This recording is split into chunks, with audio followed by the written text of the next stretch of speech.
The rich and powerful want us to think the economy is a line on a stock market ticker. That's wrong. The economy is powered by us. It's what we create, what we buy, what we need. President Biden has proposed bold public investments in jobs and families, but more is needed. We need housing, healthcare, caregiving, action on the climate crisis, and millions of good-paying jobs. This is our moment to finally unlock prosperity for all of us. For more information, go to prosperus.org. That's prosperus.org. The rich and powerful want us to think the economy is a line on a stock market ticker. That's wrong. The economy is powered by us. It's what we create, what we buy, what we need. President Biden has proposed bold public investments in jobs and families, but more is needed. We need housing, healthcare, caregiving, action on the climate crisis, and millions of good-paying jobs. This is our moment to finally unlock prosperity for all of us. For more information, go to prosperus.org. That's prosperus.org.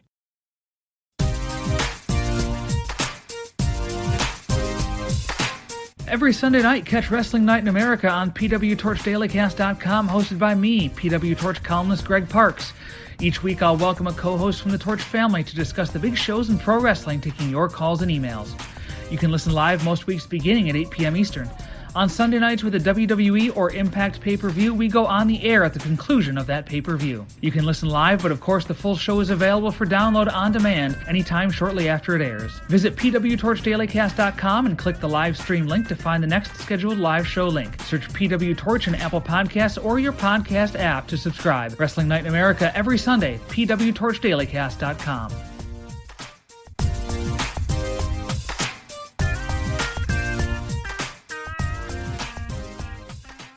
The rich and powerful want us to think the economy is a line on a stock market ticker. That's wrong. The economy is powered by us. It's what we create, what we buy, what we need. President Biden has proposed bold public investments in jobs and families, but more is needed. We need housing, healthcare, caregiving, action on the climate crisis, and millions of good-paying jobs. This is our moment to finally unlock prosperity for all of us. For more information, go to prosperus.org. That's prosperus.org. Streaming only on Peacock. John Wayne Gacy killed 32. Straight from the killer's mouth. They want you to believe that I alone committed these murders. The new gripping 6-part documentary series, John Wayne Gacy, Devil in Disguise. All episodes streaming now, only on Peacock.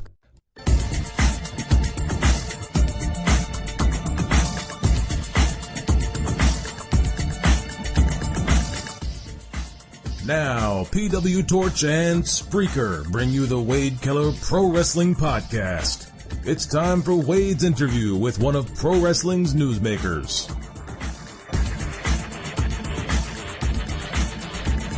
Five years ago, I spent about 2 hours interviewing Dirty Dutch Mantell, one of the best storytellers, one of the most entertaining, likable people off air. I'm not going to talk about the Zeb Coulter character, but we did in this interview from 5 years ago this week. It streamed originally on July 14th, 2016. And this is the interview where Dutch Mantell talks about his interaction with Donald Trump that he thinks sparked the idea of how Trump would run for president, what his political face would be of his presidential candidacy, what his pitch would be to voters, who he would appeal to and how. There's a moment, and like Dutch said, he thinks Trump owes him because it did seem to maybe put the wheels in motion and the timing matches up. It's a remarkable story.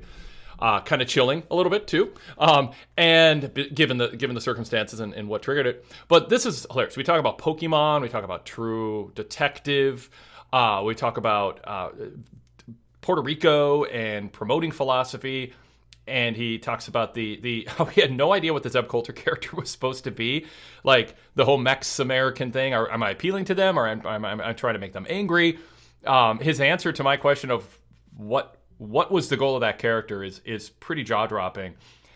He also shares memories on working with Vince Russo, talks about how Memphis should get more credit for Paul Heyman's ECW, because Heyman just lifted a lot of stuff he saw in Memphis and brought it over to ECW, and just talks about the state of the industry, the WWE writing team, and how there's wrestlers and non-wrestlers and how that works. This is just Dutch is just so entertaining. He's on the top of your list of people that you'd like to get stuck next to. I shouldn't say stuck, but seated next to on a long airplane ride when he's in a talkative mood. He's just that kind of easygoing but super entertaining guy. So you're fortunate. If you haven't heard this before, you're in for a treat. If you have, listen again, as I have. This is a lot of fun. This was his first interview he did after leaving WWE 5 years ago. So a lot of fresh stories, a lot of fresh thoughts, and we took live calls and emails too, which brought out some questions that I wouldn't have thought of. So let's get to it. Here we go.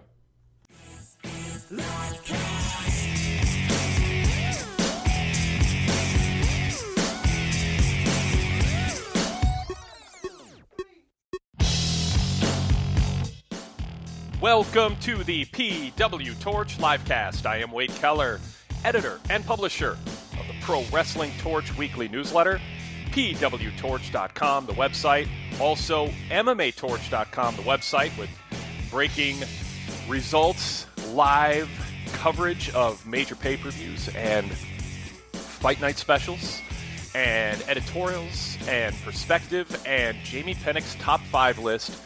All kinds of stuff going on in the world of UFC over the last week. Reflect on it, put it in perspective. Check out MMAtorch.com today on your mobile device or your desktop or laptop, and also download our MMA Torch app. Search MMA Torch in the iOS Apple App Store or the Google Play Android App Store.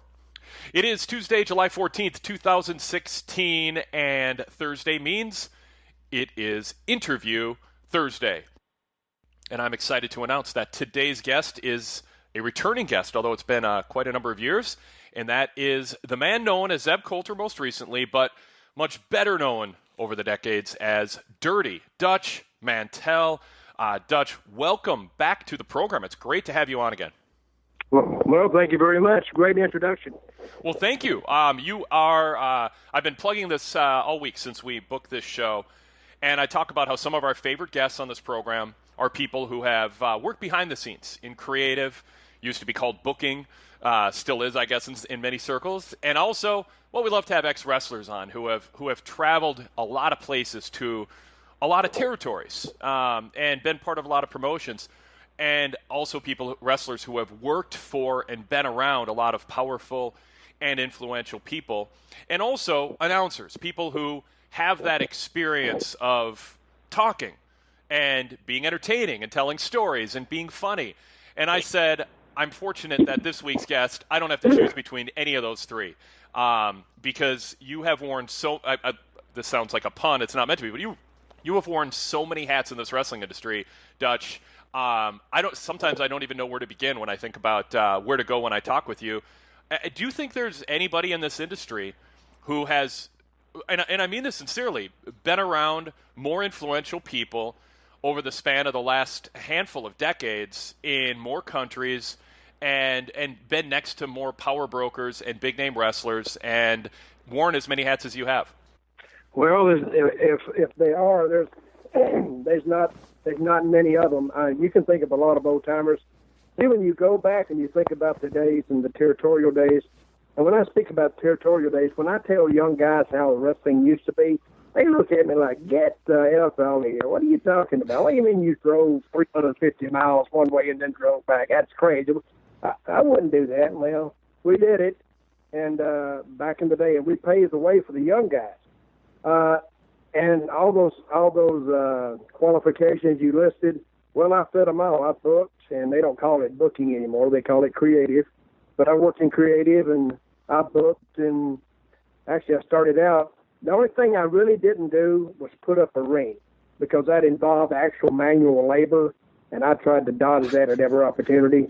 But all the rest of it I did, and I learned this business the hard way by watching and asking questions. There used to be an old-time booker named Tom Ernesto who was assassin number one, and I used to ride with him a lot because, of course, I would do the driving. But I would pick his mind on how he did this and how he did that, and he told me, he said, son, it's not brain surgery, it's not brain science. He said, you just tell a story and stick with it. And to me, I think that's like missing in the modern day product. They try to tell a story, but when they tell a story, it's usually a good story. But sometimes telling stories, that first act has to grab you. Like I watched the HBO special The Night Of. Did you see that? No, I was tempted to watch it last night, but I continued catching up on the latest season of House of Cards instead. Very good. And they hooked me right off the bat, and now I'm going to watch it all the way through. And speaking of HBO, did you watch True Detective Season 1? No, I haven't yet. That's on my short list, too. Well, that's great. Yeah, I've heard nothing but great things. Season 2, it was a disaster. But I watched it, and I got mad at it because they took such a great show and just ruined it. You know, you kind of, in every story, you got to have a protagonist and an antagonist. But in True Detective 2, I hated everybody. I wanted everybody to get shot. I wouldn't have cared. But anyway, I did all those things, and I've been fairly successful in all of them. Absolutely. You talked about not wanting to do manual labor. I loved that on from a pro wrestler, nonetheless. I love that on Twitter you said that Pokemon Go sounds interesting, except for the fact that you'd have to go further than your driveway, and that would involve a little too much exertion. I'm not going to walk around the neighborhood looking for some cyber creature out there, and they want me to capture him. Hey, but it's doing great. I actually downloaded it, and then I said, I'm going to go back and try it again. Well, I got the same results. I don't want to go walk around and do that. my dog is he's like a 70-pound vicious watchdog who otherwise is just, a cuddle bear otherwise and very, very, very friendly. But he's very protective of his property. And last night at about 11:40 p.m., he just starts going bonkers. And I carefully get up and peer out the window. And there's this kid, probably 17 years old, with his cell phone light shining in his face, otherwise pitch black, walking around like it's the 1970s and someone has a metal detector. Like, that's what it's like. Remember in the 70s, Dutch? Everybody had metal detectors everywhere you went. They're wandering around looking at grass. Yep. That's what this is, except they're looking for Pokemon. I actually had one. Yeah. I went out with my mom looking for jewelry on the beach back in the day. Yeah, that's what I did too. Yeah. But what's going to happen? This is what I fear that what's going to happen with those Pokemon hunters. They're going to go out there, and people are going to see them and may not know what's going on, and you may have a dangerous incident happening. That's because kids don't look where they're going anyway. Yes. They'll wander anywhere, and you wander into somebody's yard, and the guy or whoever looks out there and he doesn't know. Well, you may have a problem. So I don't know. I agree. I hope. I love that I can talk Pokemon and True Detective with you, Dutch. That's great. Ever wanted to break out of your cubicle and into a business where you can call the shots? YouBreakIFix is looking for passionate self-starters interested in a franchise opportunity in the booming electronics repair industry. At YouBreakIFix, we help reconnect people to the devices that they rely on so that they can get back to what matters most. This is a big responsibility, and from the moment you join our family, our franchisees are provided with the resources and support to bring affordable and convenient electronics repair to your community. Did we mention that with amazing partners like Samsung and Google, YouBreakIFix franchisees also have access to the highest quality parts and personalized training out there, as well as specialized tools? It's true. And it's also easy to visit YouBreakIFix.com/franchising and learn more about your big break at your very own YouBreakIFix. The rich and powerful want us to think the economy is a line on a stock market ticker. That's wrong. The economy is powered by us. It's what we create, what we buy, what we need.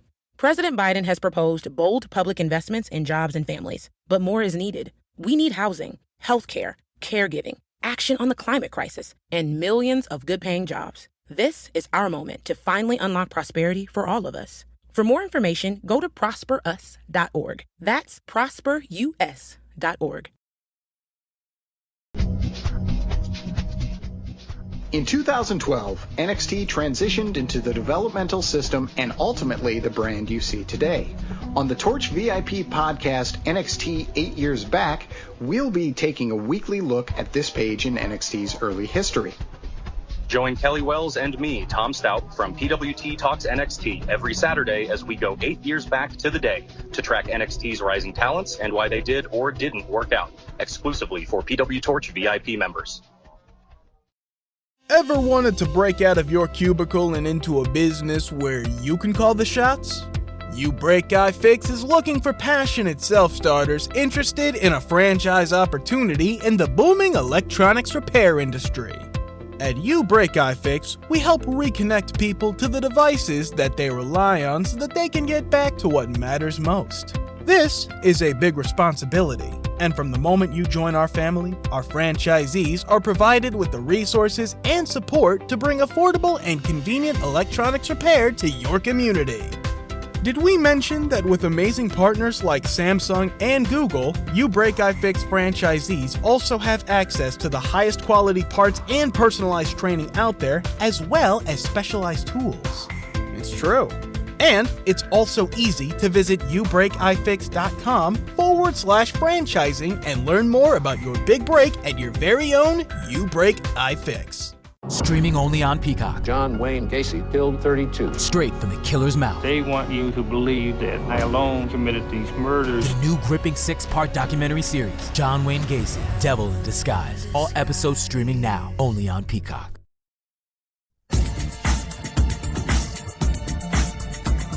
You talked about the way you learn in this business is talking, watching, and asking questions. And I haven't taken bumps in the ring. I don't. That's not my forte. I don't pretend to know what that's like. But in terms of covering this industry and trying to understand. Well, taking bumps, it hurts. So right. Yeah. Exactly. But I think probably top 3 or 4 on my top 3 or 4 list of people that I have logged time on the phone asking questions about how this industry works. And I'm talking dozens and dozens of hours of phone time, especially in the 1990s. But 2002 would be Jerry Jarrett, who I know you've worked with. Just indulge me for a moment. Jerry Jarrett, the promoter in Tennessee, Nashville, Memphis, obviously, Jerry Lawler, also was groomed. I don't know if groom's not the word, but positioned by Vince McMahon to kind of run the wrestling operations when Vince was going on trial and faced possible prison time. He trusted Jerry Jarrett to be the guy who would run a tight ship and make some decisions and run that front office, which I think is a real it's very indicative of what Vince McMahon thought of Jerry Jarrett. Talk about Jerry Jarrett for a minute. Dutch, and what his place in the wrestling industry is as a wrestling mind. I'm sure you worked with him enough. You guys butted heads, and you had good times and bad times. But where does he rank in terms of wrestling minds and savvy wrestling promoters? Well, I think Jerry, I think very highly of him as a creative mind because he was actually ahead of his time by thinking outside the box. He was the one who first. It was either Lawler or Jerry Jarrett who actually produced the first music video. And he had a way of telling a story. But the beauty of the way he told the story is, and like I mentioned earlier, he would do the story, but then the second week or the second time you saw it, he would add another element. And then he would add another element. Fairly soon, it was a full-fledged story. And, of course, you had live matches every week because back in those days, we didn't have a pay-per-view to depend on. We didn't have a New York City. We didn't have a Chicago. We didn't have a Miami or an Atlanta or those huge towns. We had the towns we had, and we had to work in them 52 weeks a year. So if you did something wrong, well, you might be able – you would suffer, and you would suffer immediately. And that was the beauty of doing weekly TV. It was, if you just paid attention and knew how to tell sometimes just a halfway story, you could do well. Somebody asked me one time, said, in Tennessee, you get all those crazy angles and those crazy things you guys did. And why did you do that? I said, well, we had to do them because we didn't depend on merchandising. Not a lot, but we had that, but you didn't make that much money out of it. But we depended on the gate, and if the gate was, that's what you were paid on. And if the gate was down, unless you had a set guarantee, you wouldn't really make any money. And you can only take that for so long, you got to move on somewhere else. But that's why we did the crazy stuff. And a kid asked me one time, he says, I was in the store. I may have told you the story before. And if I had, you'd probably forgotten it. But I was in this convenience store. You know me well. This kid had he had this ECW shirt on. And he went, "Hey, man, are you just not tell me in?" And I went, well, yeah. He says, hey, man, do you do that crazy stuff they do at ECW, man? And I said, well, where do you think that crazy stuff in ECW came from? He went, they made it up. I said, bullshit. They didn't make it up. They just lifted it from Memphis and changed the location. Is all they did. Because if you really watch ECW, I was telling the kid, this is the difference. I said, how big is Philadelphia? And he said, I don't know. I said, well, I'll tell you, it's probably about 2 million people. And how big is Memphis? He said, I don't know. I said, well, it's about maybe 300,000. Okay. I said, how often did they run ECW Arena? I don't know. See, he didn't know anything about what he was talking about. I said, well, I think they ran it about every month or every 6 weeks. We ran Memphis every Monday night. And I said, and when they sold out ECW Arena, how many people could they put in there? I don't know. I said, well, they could probably put 1,000, maybe 1,200 people in there, maybe. I said, Memphis would seat 12,000. And we did it every week, not 12,000, but every week. Usually we would have sometimes between 7,000 and 10,000 people in the Mid-South Arena. Now, in the summertime, in the wintertime, it would slack off. But when you are putting in those numbers of people every week, then you're doing something right. But he didn't see, and he was saying those about the crazy matches ECW had. I said, yeah, we had them too. We fought up in the stand. We had scaffold matches. We had cage matches. We had this. We had that. We had bullwhip matches, whip on the pole matches. We had all those things. And Paul Heyman, free it by, and he came down and he saw it, and he just moved it to Philadelphia to a virgin area, a virgin territory. And this was before the days of, say, Memphis TV going to a Philadelphia local station. Didn't do that. The Tennessee promotion just played locally. It played in Memphis, and it played in Nashville, and played Louisville, and Evansville, and some other places, and that's where it played. People in Philadelphia probably didn't even know Memphis existed, but then they saw ECW, and it caught fire, and they did tremendous business up there for what? How long was ECW in business? 10 years? Oh, less than that. Okay, well, whatever they probably did, seven. It was very 7, 8. Yeah, probably 7 or so. Okay, well, yeah. But they did tremendous business in those 7 years. Yep. Now, this is what I don't know about ECW. Did they run other towns besides Philadelphia? I'm sure they did. Yes, they absolutely did. In fact, they ran in their latter years. They did a pay-per-view in St. Paul, Minnesota. They went down to the Mid-Atlantic territory, but their core, without a doubt, was Philadelphia. They do New York City. I went to a show in Bushkill, Pennsylvania once. I wound my way up a mountaintop to get to it, and saw the Dudleys hit their head on the ceiling of the sports bar that the show was in. So yeah, I mean they did spot shows and regular circuits in different areas, Delaware, all over. So I didn't know that. I don't. I've never been there. Yeah. I know Paul really well, and I just know about ECW when I read, but I do know Memphis, and it was. And let's get back to what we were talking about. Why'd you get me off that? Wade, I was. Oh, I was asking. I was going to throw about Jerry Jarrett. Yeah, we wind it back. It all goes all the way back to Jerry Jarrett question. Yep. Jerry Jarrett, a brilliant man. I've seen him. He just sit down and he just think about it a while, and he's a very intelligent man. And I had a lot of respect for him. Actually, my first booking job Jerry Jarrett got for me. I went to Florida because Dusty had just left, and he went to Mid-Atlantic. And when he left, he took Magnum TA with him. And he took everybody. I forgot Barry Windham, I think. He took them all. So when I got down there, they had all their talent had left. So I had to take the territory, and almost it was like starting new. And they had lost their building in Tampa, the Armory. They weren't there anymore, and I had to rebuild it, but. I went down there in November, and about February, we brought Flair in, and I worked with Flair in Sarasota, Florida, and we sold it out. Then he worked in Jacksonville, which was a tough town, and I think it was against Pan Swantley there.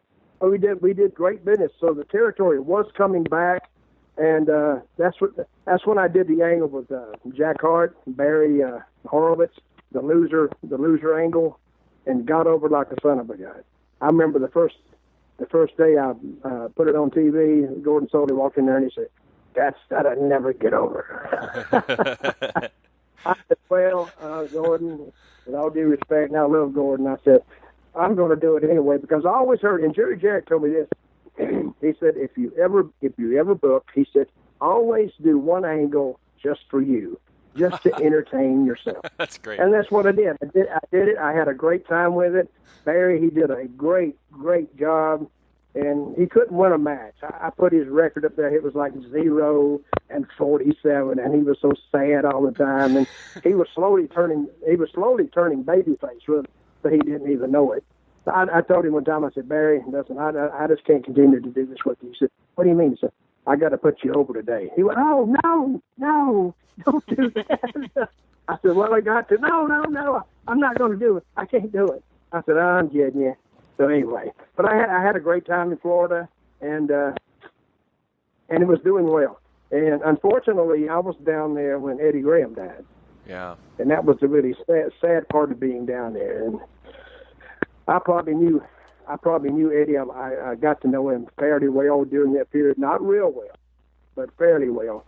And Eddie Graham was another brilliant technician, not only in the ring, but in the creative part of it. Had great ideas, and he knew what he was doing. So I learned when I talk about my booking, I learned from different schools. You know, when you take WWE today. Guys that just work there, they only know one system. They know the WWE system, which is a great system, but they've never been exposed to other systems like I have. Now, I worked under Dusty. I watched every movie made. I worked under Tom Ernesto, like I said, watched a lot of what he did. Jerry Jarrett, worked under Bill Watts, and worked under Carlos Colon. I worked with him. So I learned from a lot of different schools of thought on wrestling, and I watched a lot of what Jim Cornette did too. Yeah. So it's like your baseball players. Your greatest manager in baseball was never your greatest player, because the manager learned how to manage the game by being usually on the second team or the backup and sitting in the dugout most of the time, watching the manager manage the game. So sometimes if you're watching a baseball game, if you watch that manager and he has a player standing there talking to him, that's probably what they're talking about. Why is the manager doing this? Why is he doing that? Why is he putting the left-handed batter in against the right-handed pitcher? So that's how they learn. And if you're observant and you pay attention, you know, it's really not that hard to learn. It's just common sense, basically. The rich and powerful want us to think the economy is a line on a stock market ticker. That's wrong. The economy is powered by us. It's what we create, what we buy, what we need.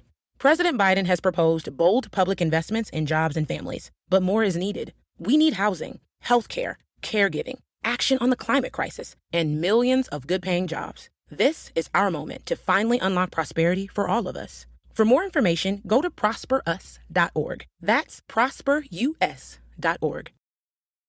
The rich and powerful want us to think the economy is a line on a stock market ticker. That's wrong. The economy is powered by us. It's what we create, what we buy, what we need. President Biden has proposed bold public investments in jobs and families, but more is needed. We need housing, healthcare, caregiving, action on the climate crisis, and millions of good-paying jobs. This is our moment to finally unlock prosperity for all of us. For more information, go to prosperus.org. That's prosperus.org.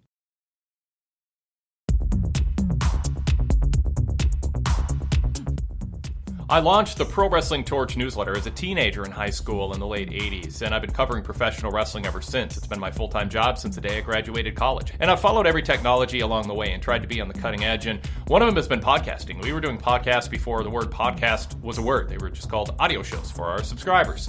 And a cool feature that we introduced last year are flashback Saturday night editions of the Wade Keller Hotline, where every Saturday night we post Wade Keller Hotlines, all in one file, a week's worth of shows from 10 and 15 years ago. That means you can listen to what I was saying about the news, about Raw, about SmackDown, about TNA, about WrestleMania hype, WrestleMania fallout, controversies, firings, matches that almost happened, and why they didn't happen. Every weekend on Saturday night from 10 and 15 years ago. For instance, the April 6, 2006 Wade Keller Hotline had a ton of insider news on the Hulk Hogan-Steve Austin dynamic at the WWE Hall of Fame and the prospects of a Hogan versus Austin match and how close it came to happening at WrestleMania 22, what stood in its way, and what the prospects were of it happening in the future, why Steve Austin said what he said about Hulk Hogan at the Hall of Fame during his Bret Hart intro, and what the backstage interaction was between the two of them. That's just one example of some of the fascinating reporting that was going on, likely before you were listening to some of my free podcasts here. So go VIP. It's one of many, many cool benefits that come with a VIP membership. Get details at pwtorch.com/govip.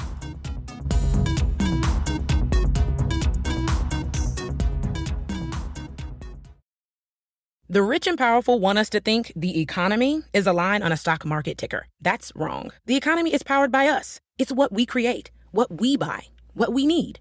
President Biden has proposed bold public investments in jobs and families, but more is needed. We need housing, healthcare, caregiving, action on the climate crisis, and millions of good-paying jobs. This is our moment to finally unlock prosperity for all of us. For more information, go to prosperus.org. That's prosperus.org.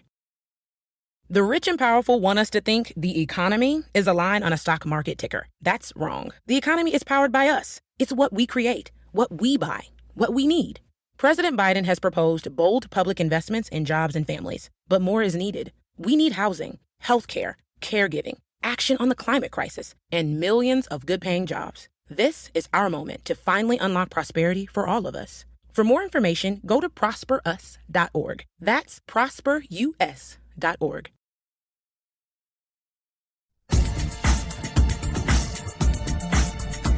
You're just joining us live. The voice you hear is familiar. It's Dirty Dutch Mantell, also known as Zeb Coulter in WWE, and we're excited to have him on the program here on Interview Thursday. We're going to go to our first commercial break of the show and come back, and I want to ask Dutch Mantell about what he's got coming up. Now that he's no longer with WWE, he has some live shows where you can, well, I'll let him tell the story, because it's pretty cool stuff that he's got coming up. So that's after the break. I do want to note that you can, that's fanessentials.net, coupon code PWTorch. We are back live with Dutch Mantell, also known on WWE TV most recently as Zeb Coulter, telling great stories. And Zeb, that's something that you are very good at. You have so many experiences to share, and there's a way for wrestling fans coming up to participate in that on a scale even larger than what we're doing here, which will include taking phone calls in a few minutes. Talk about what you got going on in your life right now and how fans can interact with you. Well, on August the 10th, I have a one-night-only set at Zany's in Nashville, and it's about half comedy, half storytelling, and I'm going to open it up there. It's probably be an hour or hour and 15 minutes, and then I'm going to open it up to the floor, and they can ask questions. It's Zany's in Nashville, and if you want tickets, you just look it up at Zany's.com in Nashville. And I had the number here somewhere, but I don't have it right now. But I think it's going to be a good night. It's going to have limited seating. Most comedy clubs have limited seating, but I'm going to try this, and I think wrestling fans that will really, really enjoy the night out and listen to me. See, this is the same stuff I used to say going up and down the road for 30 years. Yeah. I heard all these stories, and of course, how I learned these stories and the history of the business, which is what's lacking in today's product. A lot of guys don't know the history of wrestling. They, like I say, they know the WWE version of it, which is great for them, but they don't know. They know, a lot of them don't know anything about Memphis. And now the network is teaching them, and I'm glad the network's a great thing, because I have people tweet me now or send me messages. Man, I loved you in Smoky Mountain. I loved you in Memphis. I loved you in Continental, and because they have those are lost episodes if they weren't on the network. People would never see them. But these are the same stories, a lot of them, that I told going up and down the road, and I've learned a lot of them from the old-timers because, see, how I learned wrestling, my wrestling started at about 11 o'clock every night of the week because the matches would be over, I would usually be the driver, so the old timers could stop and get their beer, and they would drink. And then on the way back, I would look over at the guy and I go, "Excuse me, did you see my match?" "Yeah, I saw it." "How was it?" "Well, blah, blah, blah." But then after a beer or two, then they'd loosen up. Then they would tell me everything I was doing right and everything I was telling wrong. So the first year, probably first 2 years I was in this business, that's when my formal schooling started. Sitting in the car, driving, and listening to these guys critique my performance that night and tell old wrestling stories. Now, I retell them, but I retell them the way I want to tell them, because never let facts get in the way of a good story. So I will add a little bit here, I'll add a little bit there, and by the time it comes out the finished product, it's a very entertaining story. So. I actually forgot what I was talking about. That's why when I leave now, I got to drive fast as hell before I forget where I'm going. So that's what happens. You hit on the head a couple 100,000 times. Well, you now are you going to do more than just that one show? Do you have other things that are coming up? I'm going to Nashville, August the 10th. I think I'm in Tampa, October the 16th. I'm in Indianapolis on September the 4th. And I think sometime in there between October and November, I'm going to go to Oklahoma City, Tulsa, Little Rock, and I think Wichita. That's not confirmed yet. But those are the places. I call it kayfabe theater.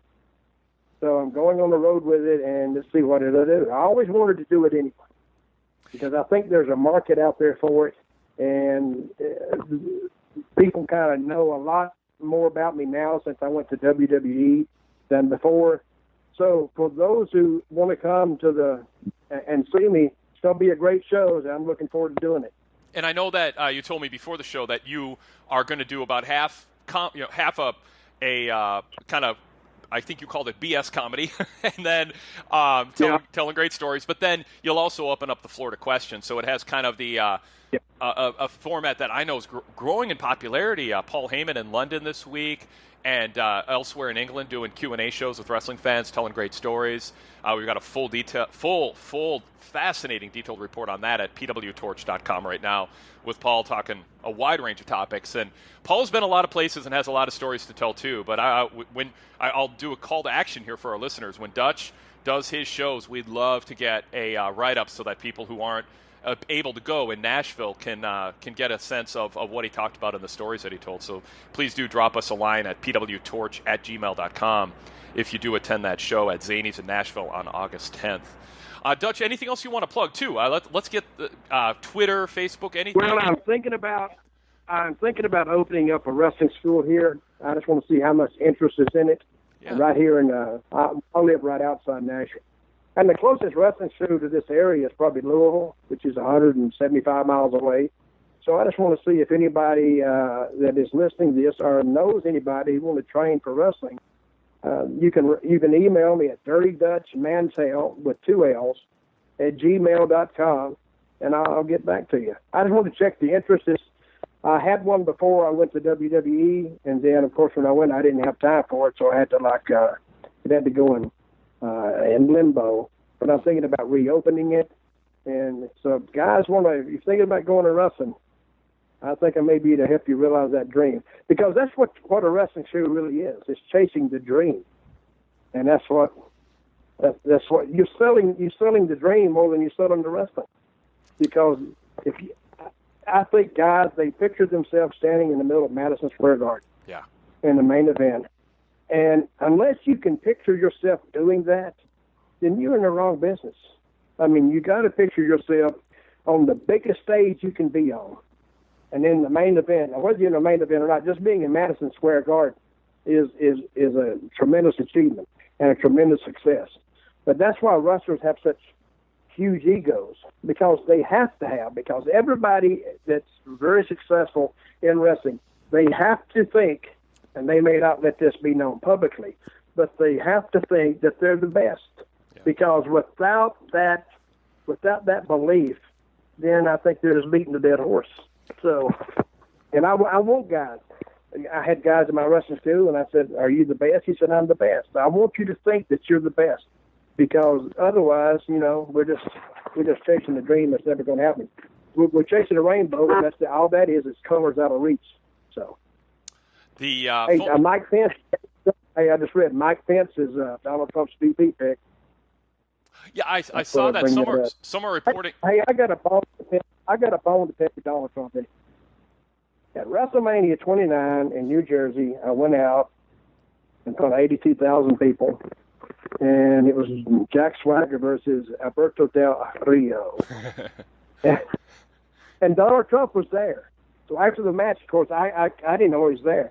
After the match, we come back, and I sat down in the viewing area, and then about a match or two later, Donald Trump walked in the viewing area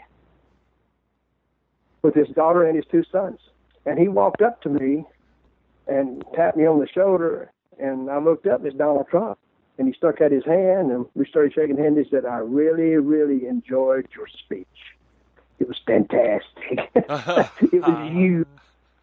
And then he walked off, and then I got to thinking, when he started running, actually what he did, he stole my gimmick.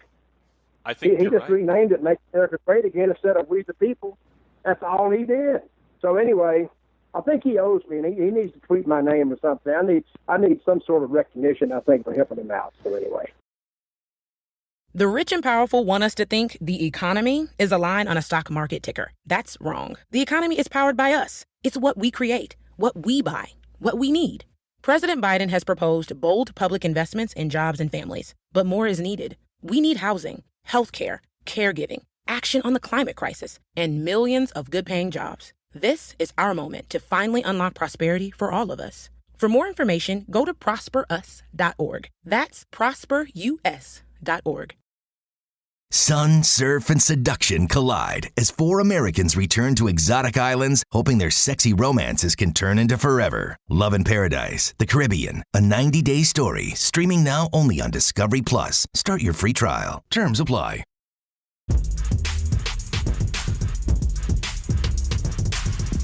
Check out our new 2021 PW Torch VIP podcast lineup, including Everything with Rich Fan, hosted by Wade Keller, where on weekends we get together and talk about everything. And that includes our popular Off the Beaten Path segment, where either Rich or I present each other with something to watch that's off the beaten path, and we dissect and analyze and react to it. Sometimes it's weird, sometimes it's nostalgic, sometimes it's therapeutic, and sometimes it's just plucking something from the past that would work today that's not being done. But we talk about WWE, NXT, AEW, all the current events in professional wrestling also. It's a different format and a fresh podcast dynamic with Rich and me. Every weekend, Everything with Rich Fan is part of the new PW Torch VIP podcast lineup for 2021.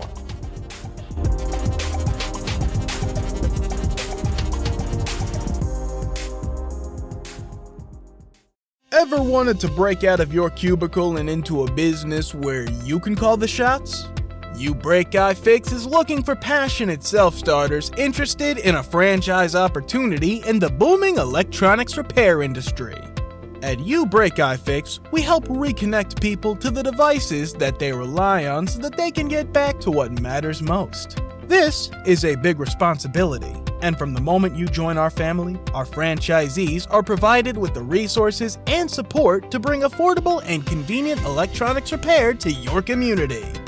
Did we mention that with amazing partners like Samsung and Google, You Break I Fix franchisees also have access to the highest quality parts and personalized training out there, as well as specialized tools?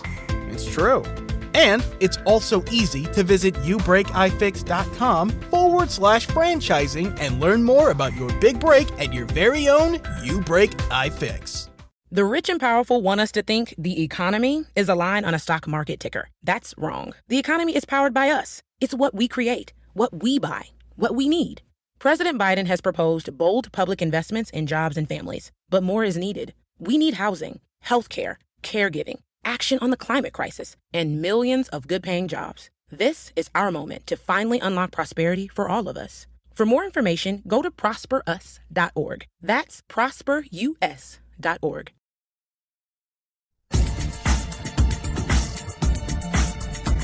Are you on record as a Trump supporter or not? Well, I do like Trump. I'm not going to, because I don't really care for Hillary that much. But Donald, I don't know what he stands for. I really don't. Yeah. I mean, if you look at, to me, I think it would be a much better election if you had somebody like Judge Judy versus Nancy Grace. You know what I mean?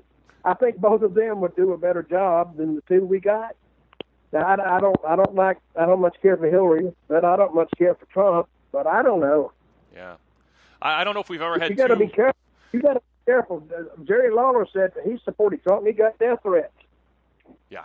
Oh, I know. So, I mean, I think it's divisive, and there's strong feelings. And Lawler made a comment. I think it was on Raw on the day before the election in Bush Gore, and I think, and he made a pro-Bush comment, and that election was so close that I think Jerry Lawler decided that election in 2000 because I mean it was so close, and he had this huge audience on Raw and made a comment, and there's probably some people who were going either way, and they go, well, if Bush is good enough for Jerry, is good enough for me. I was on the fence, and 13 people voted for Bush, and that's all it took. It was so close.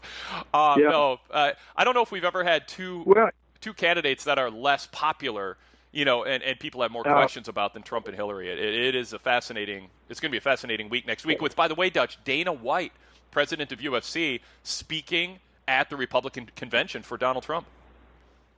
Oh, he'll get death threats. Oh, yeah. Yep.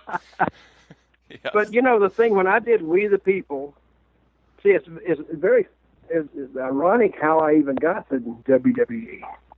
I'm sitting at home one day and my phone rang, and it was Talent Relations, and they said, is this Dutch? I said, well, yeah, who's this? They went, well, they told me who you were, Talent Relations guy, Mark Carano. And he said, well, listen, we'd like to talk to you. And this was a Thursday. And he said, we're going to be in Nashville Monday. Could you come down and talk to us? I said, yeah. So Monday came, I went down to Bridgestone Arena here in Nashville. And I really thought they wanted to talk to me about NXT. That's what I had. Yeah. But I walked in, and they hit this totally different idea at me. And he says, well, are you interested? I said, well, yeah, I'm interested. And they told me they wanted to put me with Swagger. And what they wanted was an older guy with a political slant. And they wanted me to be like a Tea Party guy. I said, okay.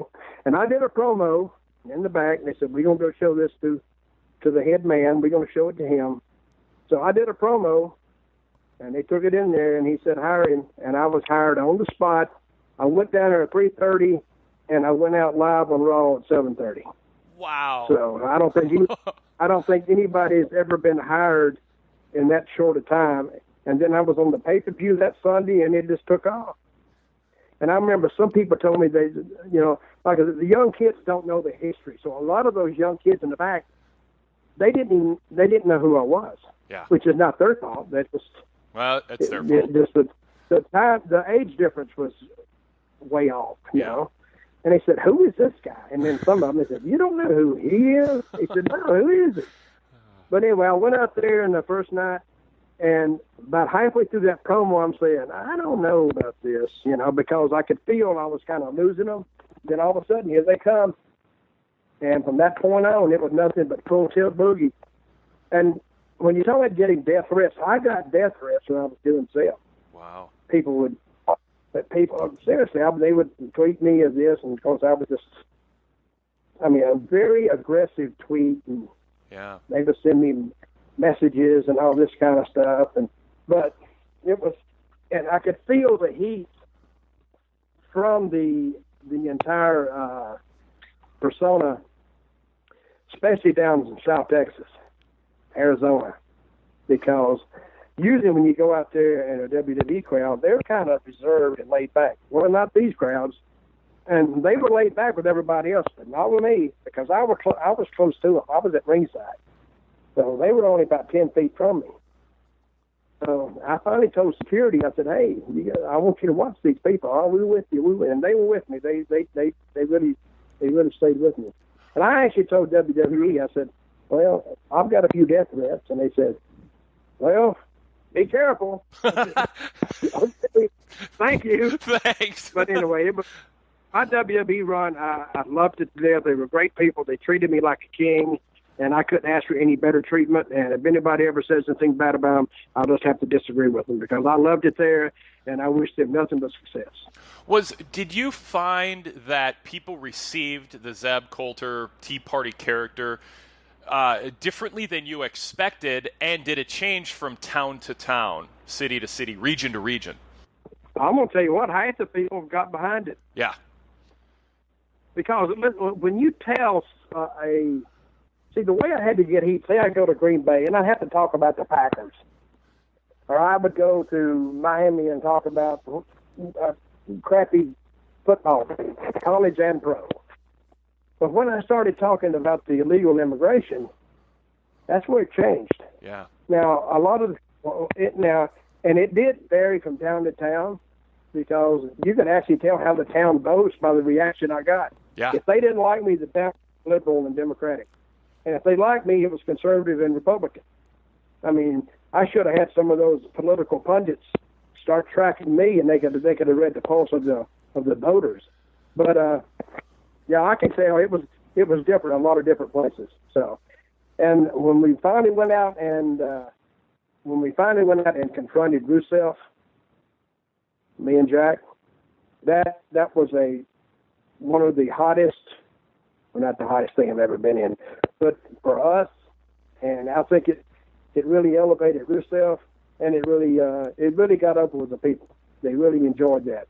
So, I suspect, Dutch, that there were things you said that you agreed with, and things you said that you didn't agree with because it fit your character, because you're playing a role assigned to you by WWE, essentially. Was there ever something that? So let me ask you this. Yeah. This is a personal question. Do you believe that I believed what I said? I don't believe that. Yeah. I can't say yes or no because it's a little more. My answer would be a little more nuanced.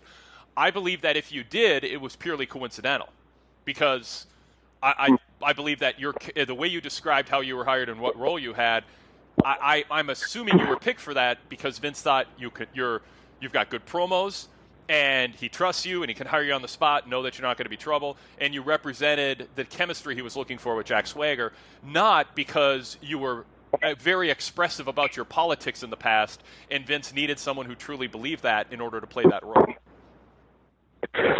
Well, you're partially right. Here's a story. I was sitting in the back in catering one day, and I'm not going to say who this guy is, but he came in, and he's pretty high up in management there. Good guy. And he said, Al, how you doing? Blah, blah, blah. And I didn't know him that well. And he said, I just gotta tell you that you do a really good job of that Zeb Coulter character. And I went, thank you very much. And then he looked at me almost as an aside. He says, almost too good. I said, well, okay. But the people believed what I said. Because they actually, when they looked at me, and that's a form of prejudging. They look at me and they say, well, he's got to be this way because of the way he looks, or the way he talks, or what he says, the way he says it, the conviction he says it with. But it was a character that I think one of the most believable characters that WWE has had in quite some time. The rich and powerful want us to think the economy is a line on a stock market ticker. That's wrong. The economy is powered by us. It's what we create, what we buy, what we need. President Biden has proposed bold public investments in jobs and families, but more is needed. We need housing, healthcare, caregiving, action on the climate crisis, and millions of good-paying jobs. This is our moment to finally unlock prosperity for all of us. For more information, go to prosperus.org. That's prosperus.org. Streaming only on Peacock. John Wayne Gacy killed 32. Straight from the killer's mouth. They want you to believe that I alone committed these murders. The new gripping 6-part documentary series, John Wayne Gacy, Devil in Disguise. All episodes streaming now, only on Peacock. Apple Podcast compatibility, new.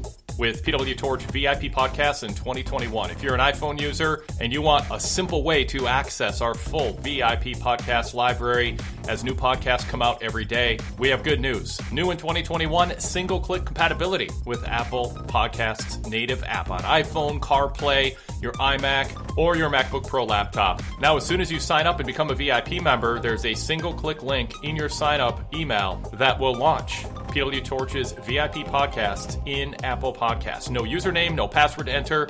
It's as simple as it gets. Go VIP. Find out more information on all the benefits that come with the VIP membership at pwtorch.com/govip. And now we not only accept payments through PayPal, but also a direct credit card or debit card sign up, and also through Patreon.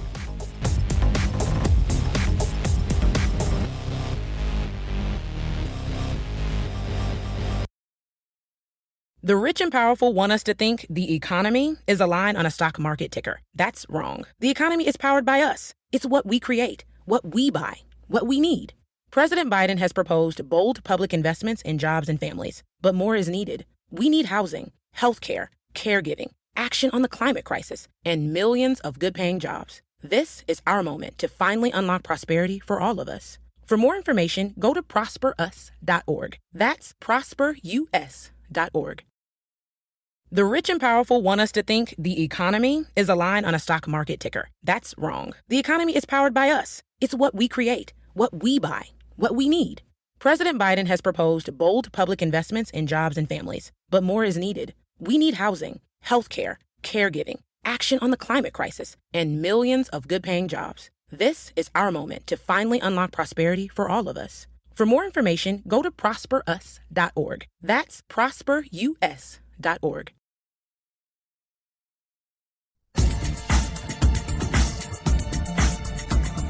So, did you say things that you ever felt uncomfortable with? I mean, like, did you ever hesitate, or were there things you didn't say that you considered? Well, they had me say something one night that actually took me out of my zone, and I brought it up. I said, "This is not going to," and I'm not going to say what it was because it never aired. It was on TV also. I think it was on Raw. But I said, "I think we might not want to say this. Well, say it anyway." Okay, I went out there and said it. And as soon as I said it, the place went just quiet. And then they come back and they said, "Well, you're right. We're going to take that out." And they took it out. Because there's some things you can say and get by with it because it's a political belief. And a lot of people, with the belief that Zeb Coulter had, a lot of people had those same beliefs. And these other things you can say that, you need to shy away from it. When they first gave me the template for the character, I actually based it on a movie I saw. And one of my most favorite movies, I based it off. Did you ever see Gran Torino? Yes. With Clint Eastwood? Yep. That's what I based it on. And I said, well, I need something to base this on right away. And it just came to mind automatically, and that's what I used in my template. And it worked. So, but they did a good job with it. I think Jack did a great job with it, and I had a great time. And I went to Mexico once, and I thought they would really, really be almost trying to really get at me. They were very nice. It was surprising. They were much more aggressive in South Texas than they were in Mexico. So, just because I said that was totally what I didn't expect, but they were fine. So. Very interesting. Very interesting. All right. Well, let me. I do have to go to one more commercial break. This one will be shorter. We'll come back and we'll start taking phone calls. If you're in line on the phone bank, stay in line, and if not, join us. 646-721-9828. That's 646-721-9828. We'll be back right after this. If you're like me, you've got a list.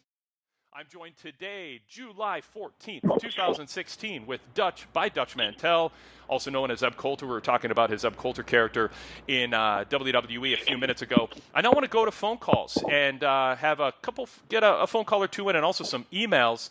And then I have been taking notes as Dutch has been talking, and I have some follow-up topics I most definitely want to get to also. But our phone number is 646-721-9828 if you've got questions or you want to just chat with Dutch. Let's go to area code 732 first. 732, thanks for holding. Please state your name and where you're calling from. Scott from Jamesburg, New Jersey, VIP member. How are you, Wade? How are you, Dutch? Good, Scott. How are you? I'm doing wonderful. I've been really enjoying listening to you and hearing the perspective. And one of the things you said, Dutch, that was so amazing, too, is all the different perspectives you got as you came through the business and all the different minds that you worked with. But one of the other things from your career that's so amazing is how many really influential superstars that you worked with early in their career. And my first question I have a couple questions. And Wade, would you want me to give you all at once, or let's do them one at a time? One at a time. Let's do one at a time. Okay. Dutch, the first one is, how was working with a young Randy Savage in the late 70s? I read some things about you working with Randy, I guess, in Nashville, and just the way you guys worked together. Can I hear a little about that, some insight? Well, I wrote 2 books. One's called The World According to Dutch, and I wrote a second book, and I wrote these 2 books in an 11-month period. And the second book is Tales from a Dirt Road. And these are all stories, wrestling stories from the road, and the reason I wrote it is because if they're not documented, they will be forgotten.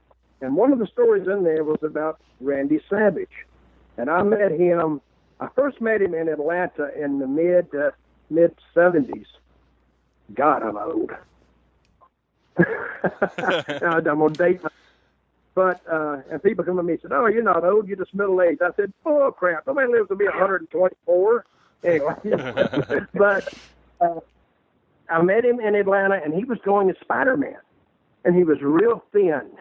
I bet he probably didn't weigh 150 pounds, but he was working out, and he was trying to get bigger. And then he went his way, I went my way, and we met back up in Nashville about 3 years later, and we were both bad guys. And the houses were just terrible, awful.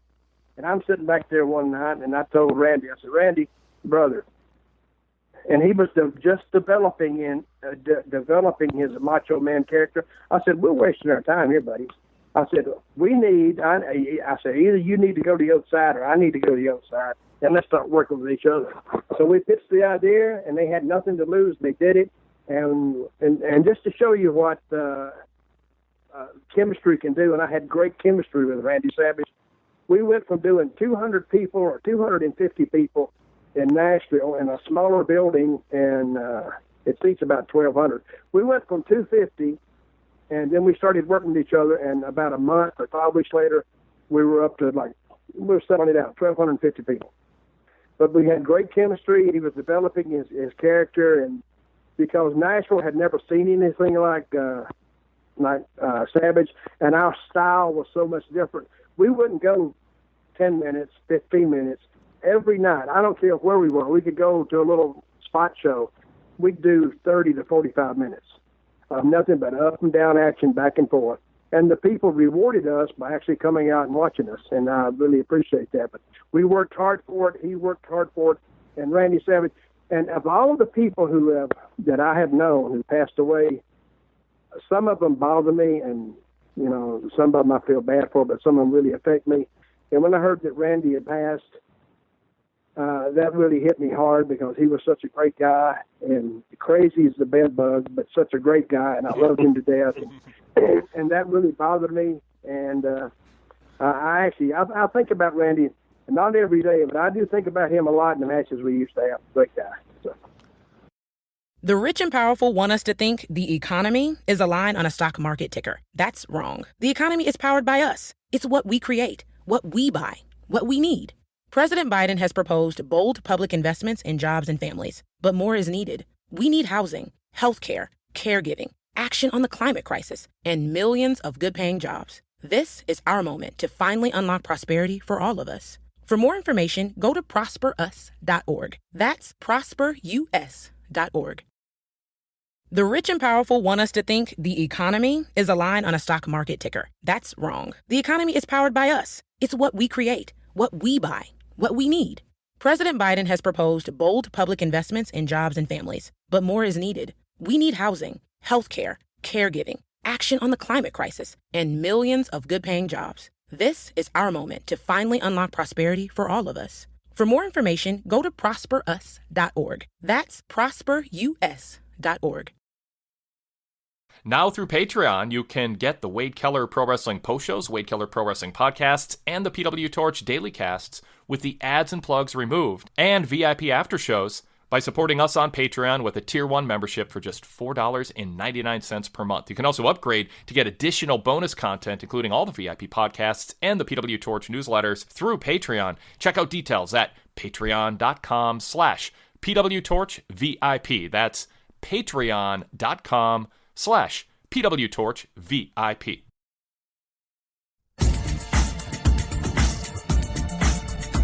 Before you jump back into the question number 2, I just want to react to one thing. Lanny Poffo, Randy's brother, has been on this show, Dutch, I don't know, 3-4 times, maybe 5. He is a phenomenal guest.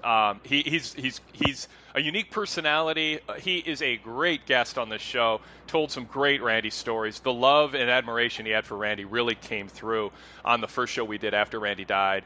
I encourage people who are newer to the show to check that out if they're interested in more insights on Randy. Lanny told stories that he said he had never told before about Randy on this show, and we did we did shows longer than 2 hours talking mostly about Randy after he died. So some good stuff in the archives. Those are easily accessible, especially for VIP members. But yeah, Scott, let me tell you this. In the book, I write about an incident with Randy Savage at a Waffle House in Nashville. Now, I don't think you have Waffle Houses in New Jersey, right? Well, down south, they're like every exit. Mm-hmm. But it's a incident he got into, and a police all got involved, and it was hilarious if it wasn't so serious. But you got to read that story in one of the books, and I won't take time to tell it now. But it was a great story, and it was vintage Savage. It was exactly like you'd expect him to act, because when he went on TV. People never see Randy talked like a crackhead before crack was even invented. If they're surfing on their TV and they go, oh yeah, and then I say, hey, whoa, what is that? And he just grabbed their attention, and then we got a lot of attention in Nashville, as you know, and Savage is going to get attention, and we did, and that's why Nashville did so well. Okay, back to your question, Scott. I'm sorry. Oh, Dutch, it's amazing insight. It's just awesome. Number 2. My next question is, after spending so much time in so many different places and territories, what was it like when you came to the WWF in the mid-90s? I just wonder, was it like the differences? I know it must have been crazy, with all your experiences. I just want a little insight on that. You want the insight on what? On just like when you first went to the WWF, I guess the 94, 95-ish, like what was it like coming in with all your background and seeing, the way Vince McMahon was doing? Well, it's just a different. Up close. It's like you do if you're a football player and you play for one coach or a bunch of coaches, you got to come in here and you got to learn this new system. It's up to you to learn it.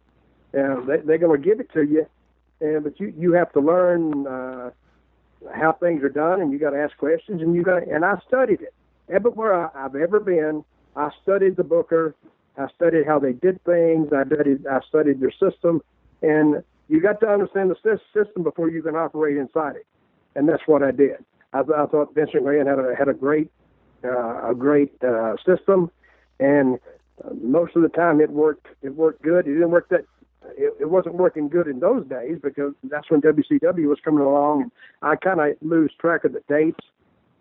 But Vince has not always been this $2 billion company that he's had. He used to operate in house shoe gymnasiums too. That's where he came from. But the beauty about Vince McMahon, he took it out of the house shoe gyms and put it in the big arenas and the big stadiums. That's the big difference. And my hat's off to him for doing that. Scott from Jamesburg. Anything else for Dutch? Last thing, I have one more question, and wait, I just want to just piggyback something you said earlier. As of VIP member since July 2013. I started on that $1 membership, and I would say to anyone who enjoys wrestling, it's a great investment for anyone to enjoy the business, and it's just great. Keep up the great work, Wade. Thank you, Scott. My last question, Dutch, is for you, and it's a little more difficult discussion to talk about. I know you're involved in being there when Bruiser Brody being in Puerto Rico during that terrible time. And I just was wondering what it was like going back to Puerto Rico after the incident in '88, the first time you went back. And I'll be listening. I appreciate the insight you've given. I'm going to go pick up those books on Amazon using PW Torch right now, guys. But I'll be listening. Thanks, and have a great one, and keep up the great work. Thanks, Scott. Thanks. Well, the Bruiser, I knew I was going to get asked this question. I get asked this question almost every time I do an interview about the Bruiser Brody, especially from the older fans. Now, the question is kind of becoming muted now because the younger fans, they're not aware of what happened. But for those who are not aware of what happened, Bruiser Brody was stabbed to death in Puerto Rico, Bayamon, Puerto Rico, I think, in 1988. And I was in the dressing room, and I was not a witness to it, but I was there, and I left, and I stayed gone for probably 5-6 years. I didn't even try to go back. But then when the business imploded upon itself, when all the territory started going out of business, if you wanted to stay in the business, there weren't a lot of opportunities there, and that's the main reason I went back. But I did go back. I did go back as a booker and use my ideas, and territory did really, really well. I've always done good in Puerto Rico. But the thing about Bruiser Brody, he was a great guy. It's a shame what happened, but it's history, and I can't back it up. You can't back up time. And I try not to think of that no more than I have to, because it was a bad memory, and bad memories kind of make you feel bad, and I try not to even think about it anymore. All right, let's go to our next caller. Area code 313 is up next. 313, I believe, in Detroit. Please state your name and where you're calling from. Hi, my name is Michael. I'm from Detroit. Excellent. What have you got for Dutch today, Michael? I got two questions. Well, the first one being, I heard someone speculate. I don't remember where I heard it from, but I heard someone speculate that Finn could be the first pick for SmackDown. What do you think the likeliness of that is, and what do you think the effect that would have on the new brand if that were to happen? Thanks, Michael. Yeah, Dutch. Who is going to be the... he's saying there's a rumor or some speculation maybe Finn Balor from NXT will end up being the first draft on the SmackDown side to kind of set the tone that SmackDown run by, quote, Shane McMahon will have a different vibe, a different feel, a different talent base to it. Yeah, well, Michael, if that is your real name. You know what I heard, Michael? I heard that Brooklyn Brawler is going to be the first pick myself. That's just a rumor. Ooh. So I don't know what to tell you, man. Inside so if they did pick that kid, it'd be a great thing for him. But sometimes when you get picked like that, they're expecting so much great stuff out of you that sometimes might be hard to live up to. I wish everybody success, but what you said, it was a rumor, and I have to treat it as such. So I don't know the answer. You don't either.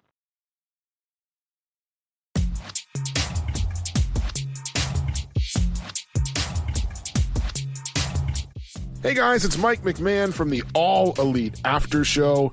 Every week, Andrew Socek and I break down AEW on our free PW Torch podcast. We've been doing this show since 2016. That's right. We're on our 5th year. When we started the show back then, we were talking just Impact Wrestling, and we still talk about them from time to time as well. And over the years, we've branched out to also discuss MLW, and of course, the main event of our program, which is always the latest going on in AEW. Again, the show is called the All Elite After Show with me, Mike McMahon, and my partner, Andrew Socek. You can check us out as part of the PW Torch Daily Cast lineup. You can subscribe to our show and all of the Daily Cast shows just by searching PW Torch on any podcast app. And of course, you can listen ad-free with a PW Torch VIP membership.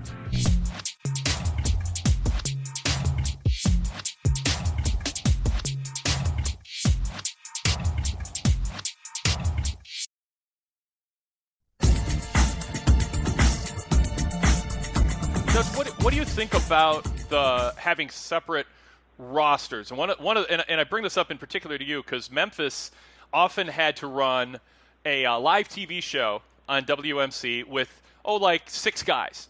Like there'd be guys under masks, there'd be a tag match, they'd break up into singles, there'd be long promos, there'd be rematches within the same show because just people didn't show up at the building or whatever. I mean, I'm exaggerating slightly, but only slightly on some weeks.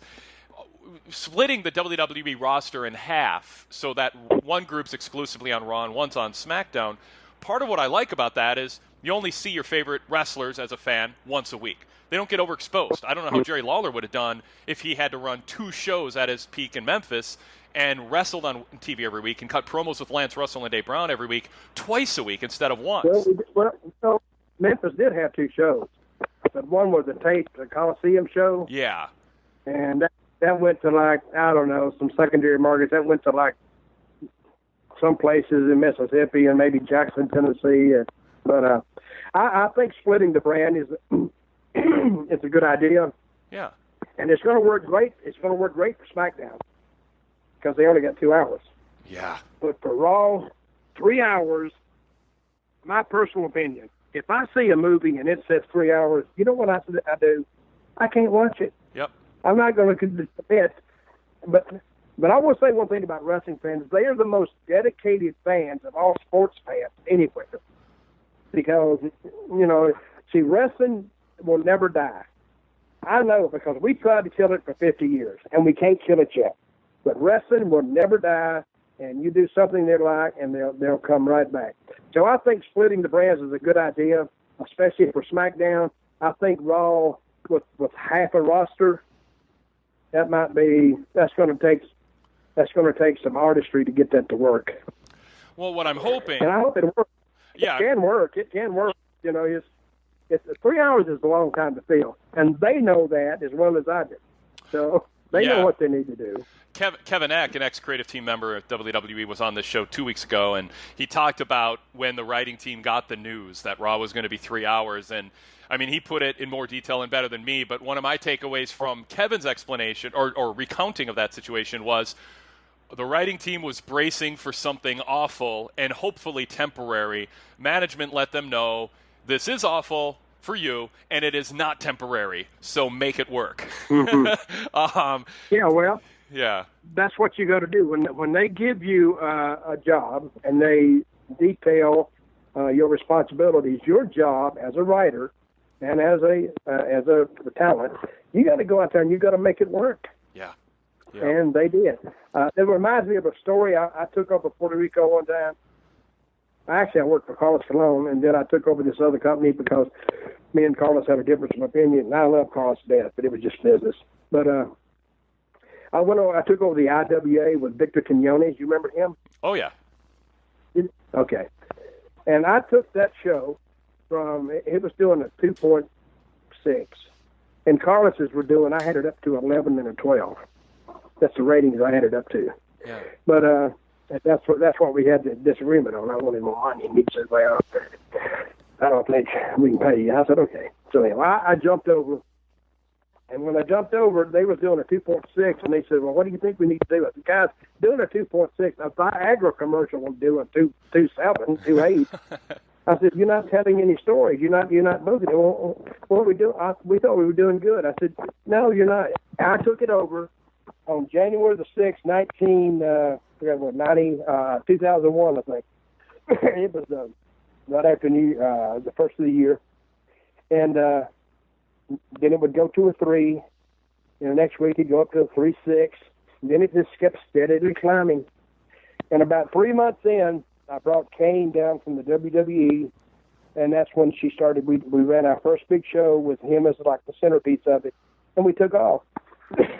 And I remember Carlos one time, we had it up to about an 8, and he had kind of slipped back to about he was going down here. I had him about 11 rating, which is tremendous. And he was dropping down to an 8. And one week we won an 8.7, he won an 8.6, and they freaked out over there. And then the next week he went ahead, but then the next week we went ahead, I went ahead, and I stayed ahead for the next 3 years. My highest rating in Puerto Rico, it was actually for Carlos. I came close to it with IWA. it was an 18-1, and it was Eddie Colon and his sister Stacy against I can't remember now. Jose, can't remember his last name now. But anyway, it was a cage match, and we did an 18-1, which is I think they did those ratings back in the mid 70s, and they never came close to them again. But when you do an 18 rating, I don't care where you are on TV, that's a tremendous rating. So anyway, and the deal is, when I went in, I didn't bring anybody in other than Kane on the big show. I didn't bring anybody in, and I didn't send anybody out. I took the exact same talent they were doing a 2.6 with, started telling stories, got people interested in characters, and they rewarded me by watching the show. So the TV station was very, very ecstatic about that. So was Victor Quinones. And I think Vince is hoping for competition with the draft, kind of tying that story to what's going on starting next week. He talks on television, I want Shane and Steph to battle over ratings and merchandise and social media buzz and all that. But in reality, I mean, the last time there was a roster split in WWE, he wanted competition and kind of dabbled in bad, one announcer saying, the announcers on one show saying bad things about the other. He didn't want to go too far in that respect, like Eric Bischoff did on Nitro and Vince did with the Billionaire Ted skits. But he does want some competition. You've seen behind the scenes how WWE operates today. You obviously have been behind the scenes as a booker in many places. TNA with Vince Russo and Jeff Jarrett in the 2000s. From a creative standpoint within WWE and the way it's built and structured, is there a way for there to be two shows with two different booking philosophies, Raw and SmackDown, or do you think in the end Vince believes his way got them this far and he really ultimately will still have the final say, and both shows, even if the talent is different, will still end up being booked largely the same? Well, it depends on who the head coach is. Yeah. If the head coach is the same for both teams, then you may have to end up the same philosophy or the same play set you had before.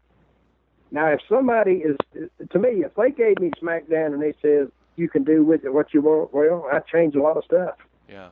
And because that's the only way you're going to win. You got to throw it at the wall, some good stuff, and see what's not what sticks, but what is going to have that'll stick on that wall, and you can build on. But that depends if the same guy is going to be the sole arbiter of the final product. I don't know how that's going to work. Yeah. But I think they'll do good. I really do, because they did this before, right? SmackDown really improved, didn't it? Yeah.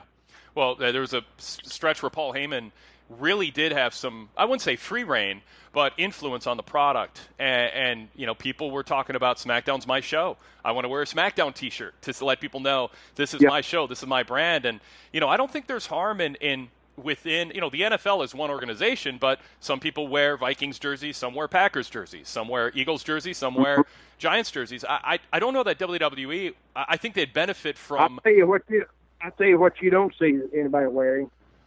Tennessee Titans jersey. They don't even wear them here. Oh, man. But I understand what you're saying. Yeah. So it depends. It's kind of an interesting concept. Yeah. And I'm kind of really interested in it and see how it comes out.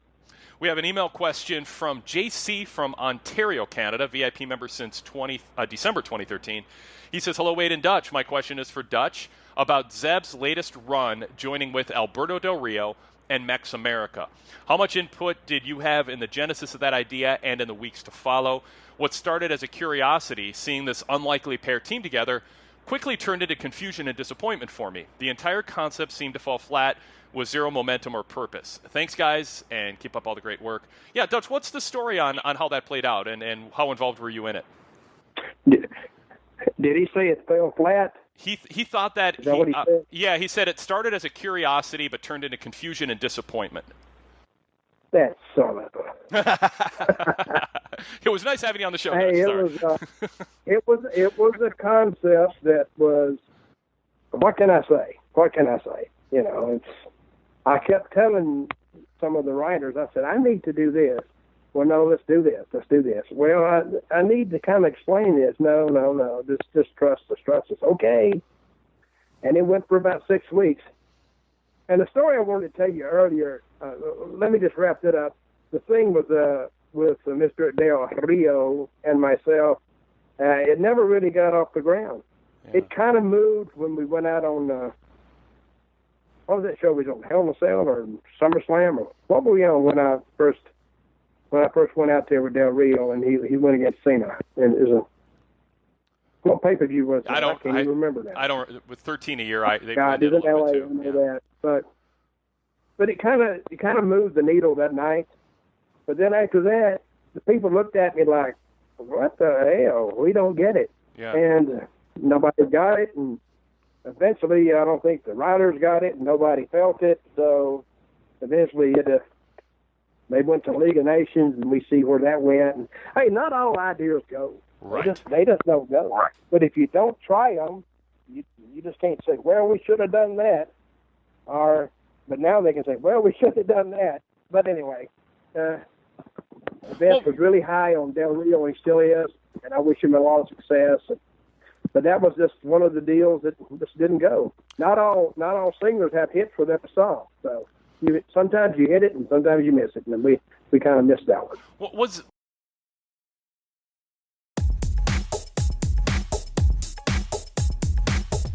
Apple Podcasts compatibility new with PW Torch VIP Podcasts in 2021. If you're an iPhone user and you want a simple way to access our full VIP podcast library as new podcasts come out every day, we have good news. New in 2021, single-click compatibility with Apple Podcasts native app on iPhone, CarPlay, your iMac, or your MacBook Pro laptop. Now, as soon as you sign up and become a VIP member, there's a single-click link in your sign-up email that will launch PW Torch's VIP podcast in Apple Podcasts. No username, no password to enter.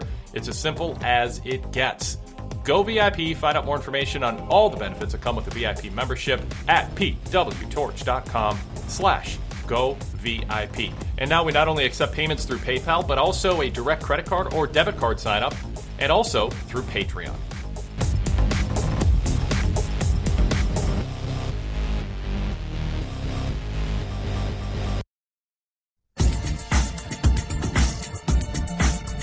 Was the idea behind Mex America to get heat with both Americans and Mexicans, or those who aligned with Mexico because of their family heritage or lineage, to like, oh, you're in favor of merging the two cultures, and that would get heat with both the anti-immigrants and the ones who were pro-immigrant? I mean, like, I can't really explain it if somebody asked, but is that what you were going for? Nobody. I don't know. I don't know what I was going for. Nobody. I asked them. I said, "Okay, what am I thinking here?" Yeah. I said, "Well," and nobody knew what I was thinking. I didn't even know what I was thinking. I was more confused than they were. Wow. Because I was going out there and I tried, but it was just it was an idea that just didn't hit the mark. So yeah, that's all I can say. What do you think of the writing? The setup with the writers. I mean, I've talked to some ex-writers, the ones who were not wrestlers, not Michael Hayes, not you, not that type, but the ones who were brought in oftentimes with writing credits in Hollywood. I've talked to many of them, and in fact, just earlier this week, talking to one of them who just a huge fan of your insight and your knowledge of the industry. How, when it came to the writers, you talk about wrestlers when you show up not knowing who you are. What kind of knowledge base did the writers tend to have that you were around and worked with, or was it very diverse in terms of knowing history and knowing wrestlers and knowing different booking philosophies in history and respecting them as being vital to knowing how to do their jobs well? Well, they're writers that still are working under leadership from the top. And I think a lot of those writers, they come in, and this is not any kind of a knock on the writer, but some of those writers should still be buying a ticket to take the truth. Yeah. They should be sitting in Section J up there in seat 255 or whatever, buying a ticket, because just because you can write for the Allegheny Times doesn't make you a wrestling writer. You got to kind of know, if you're writing a novel and you have a character, you have to define that character. And once you get him defined, he has to stay in character. Now, what happens a lot of time when you have so many writers, one writer could be on vacation, so another writer will kind of take that character and he'll put his own slant to it. So it gets really confusing, and that's why there's so much debate backstage, because the talent said, well, I wouldn't say this, I would do this. And, it makes it kind of makes it difficult. And those writers, they try as hard as they can. I was at an airport coming in somewhere, and I saw one of the writers. He looked like he'd just been shot at. I looked at it, and he was kind of sweating too, and looked like he hadn't slept in like a day, or looked like he looked awful. I said, "Brother, are you okay?" "Yeah, man, I'm fine." I went, "Are you sure?" He went, "Yes, I'm fine." I went, "Well, you don't look good." He went, "It was a long night. It was a little bitty long night." I went, "I guess so." I said, Wow. "What'd you go drinking?" He said, "Oh, we was in meetings all night." I went, "Oh, okay." And I looked at him, and he wasn't talking to anybody. He was just looking at the bag carousel with the bag coming out. He was looking at him like, "Oh God." Wow. But to be on creative is the really a tough job. And see, when you're on creative, this is I know I've been there. When things go good, it's the talent that gets the credits. When things go good, and the creative could have called every play they did, but when it goes bad, they blame the writers. See, so they don't get any credit when it does good, and they get all the blame when it does bad. When you worked, it's a no-win situation. When you worked, hey, when I booked in Puerto Rico, I booked with a committee of one, me. Yeah. And you know how I booked it? I would go to the matches on Saturday night, and I'd maybe think of a couple of things, but I wouldn't really put a lot of thought into it. I never took this business that seriously, to tell you the truth. I just made it up. I played by Memphis rules. I just made it up. If you can't dazzle them with brilliance, befuddle them with BS. That's what I always did, and it always worked. And I remember one time I'm sitting behind a booth, and I had brought Eddie Gilbert in, and Eddie was sitting there, and Eddie was so serious about this business. And he looked at me and said, "Hey," he looked really nervous. And I said, "What's wrong with you?" "I don't know. What are we going to do tonight?" I said, "Oh, I don't know. I hadn't thought about it." "What?" "Well, you haven't thought about it." I said, "Well, and this was about 4 o'clock in the afternoon." He said, I really hadn't thought about it." "Well, what do you mean you hadn't thought about it?" I said, "I just hadn't thought about it." He said, "Well, when are you going to start thinking about it?" I said, "I don't know. When I walk into the building about 7 o'clock, I start thinking about it." And see, that to Eddie was just, he couldn't imagine somebody just thinking about it on the spot. But that's the way Lawler always thought about it. Yeah. Lawler didn't spend a lot of time thinking about wrestling business. He just made it up as he went. That's the way Jerry did it a lot like that. Jerry told me he'd write the show on the back seat on the way to the building. Yeah. Sometimes because if you got an idea of what you want to do, and sometimes your first idea is your best idea. We'd be coming back from Memphis, and I used to ride with Jerry, and we'd book it on the way back. We'd book Memphis, and that same template would be the next week for Louisville and Evansville and Nashville. That's what we do. We'd book the TB, and then we'd book the towns. And we'd have it booked probably 90 minutes, By the time we got to Nashville, he had the whole thing done. Yeah. See, you can overthink anything. Yeah. Because I remember when I was in TNA, I gave this idea, and it went around the tape, and it was a great idea, I thought, starting out, because I've done it before. But the time it got around the table, it had different personnel in it. It didn't even have the same guys, and the whole idea changed. That's the problem with the committee. But see, when you do it yourself, you just do it. And if it goes, it'll be your idea. And if it don't go, then you got to figure out what's wrong with it, and you got to fix it. One guy told me one night, he said, "Listen, I don't think I should do this." And I told him, I forgot his name, Jose or something. I said, "Look, Jose, if it messes up tonight or don't work, guess what?" He said, "What?" I said, "We got 51 more weeks in this year to fix it. said, don't worry. I'm paying attention to it. But he went out there, and it worked, and we got through it. Because you can overthink anything. Sometimes, if you have a football huddle, you don't have 2 days to come up with the next play. You better call that play quick. Mm-hmm. And sometimes just gut feeling, sometimes just the flow of the game. That's the way you do it. And when I would go to Puerto Rico, I'd walk into the building, and the first thing I'd order, I say, give me two margaritas. I get those because they had actually open wet bar there. You know, they sold liquor in Puerto Rico was like water. So I'd get me 2 margaritas and 2 beers, and I'd sit down and I'd figure out shifts. That'd be about 20 minutes. And we'd have it. And I would go out and listen to the crowd before the show started, and I'd see them file in, and I fed off the crowd because I could actually feel their vibe. If they were really, really up and enthusiastic, it would be a tremendous show. And I'd go on the back, and we just do it. And when the show was over in Puerto Rico, this is what I liked about Puerto Rico. When the final bell rang for the last match, it was over, nobody left because I educated them. If you just wait a minute, you're going to get the trailer for next week. And that's what I'd do. See, I'd always put the good guys over, baby faces over, to reward the people for buying the ticket. I gave them a finish. I gave them a catharsis. I finally learned that word. I'd give them closure, so they were happy.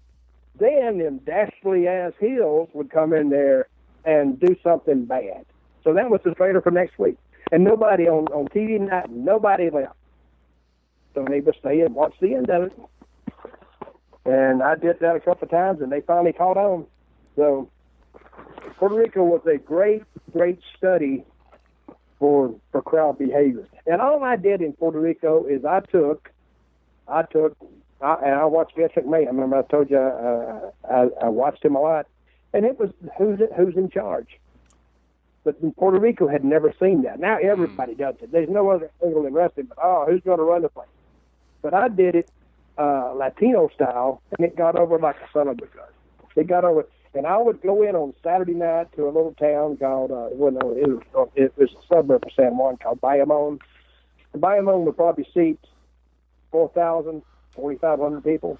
And we sold out just about every time we went in there. And then we'd go to the stadiums for the big shows, and we do Roberto Clemente, we did 15,000. We go to the outside stadiums, we do 14,000, 15,000.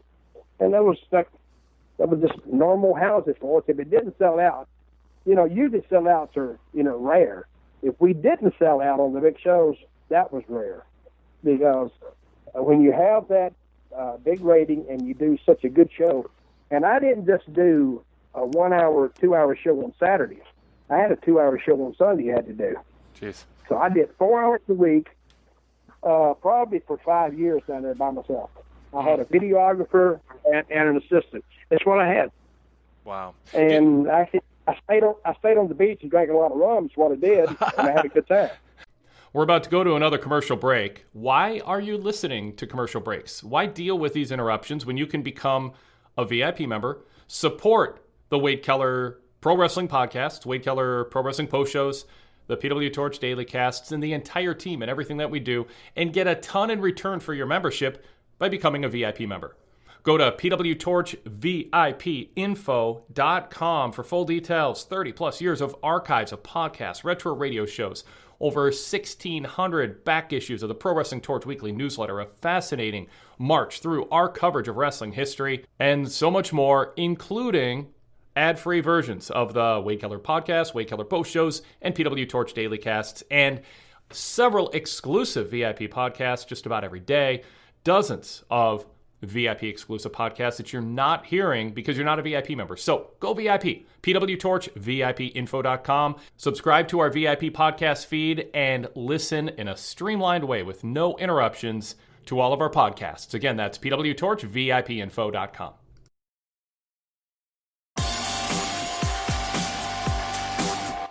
Hi, this is John Arezzi. Map Memories, My Wildlife in Pro Wrestling, Country Music, and with the Mets is now available everywhere books are sold. Co-written by Greg Oliver, Map Memories is the story of my roller coaster life.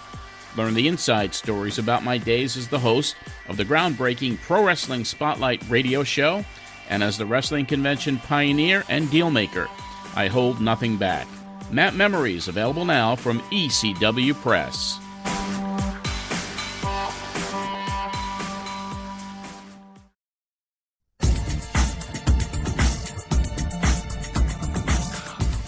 I again, bringing your experience and history to today, I would love to see SmackDown be produced, written, booked with a rough outline, with wrestlers drafted to SmackDown who they trust to not have to memorize a word-for-word script, but on live television, make it work. And there'd be some rough spots. I mean, there'd be some bumps in the road, but I'd love to see a show. But isn't that the beauty of live TV? Yes, I mean, you think about the name Raw. When Vince McMahon went from Primetime Wrestling on USA and said, Monday Night Raw, he wanted it raw. Mm-hmm. It was live. It was uncooked.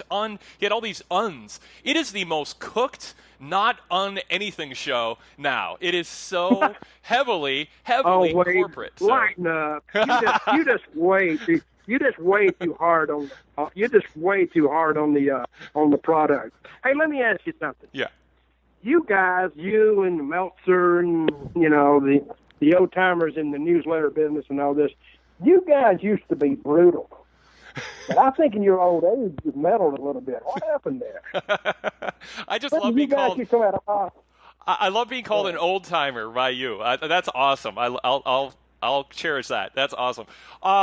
No, we can be pretty rough. We can be pretty rough still. We haven't softened too much, but you know what? There were a lot more targets to choose from back in the day. I gotta say. I mean, you had Herb Abrams in the with that UWF fiasco. I mean, we had some characters. Now it's like, Triple H, Stephanie, Vince, and Dixie Carter. Like, it's just like Roman Reigns. I mean, how many? There's just not as many outlandish characters. You guys have been really, really super, super nice with Dixie Carter. I mean, you don't hear anybody hardly say anything bad about her. We have our moments. We have our guests and analysts and columnists. But you guys are sugarcoated. Well, what do you? I mean, this is what I want. If you're gonna say it, say it. Well, I think Dixie can, but I noticed. Oh, they don't say anything bad about Dixie. What do you think of Dixie Carter, Dutch? I think she's a nice lady. I wish her a lot of success. I was there during the when they let me go, and after they let me go, and we were doing better then than they've ever done. I know. We had it up to about 1.3 and a 1.4 steady because I kind of tried to get these guys, let's tell a story. Let's just don't shoot this from arc to arc, from pay-per-view arc to pay-per-view arc. Let's see if we can get it going. We go through this pay-per-view and see if we can get 2 pay-per-views out of this instead of 1.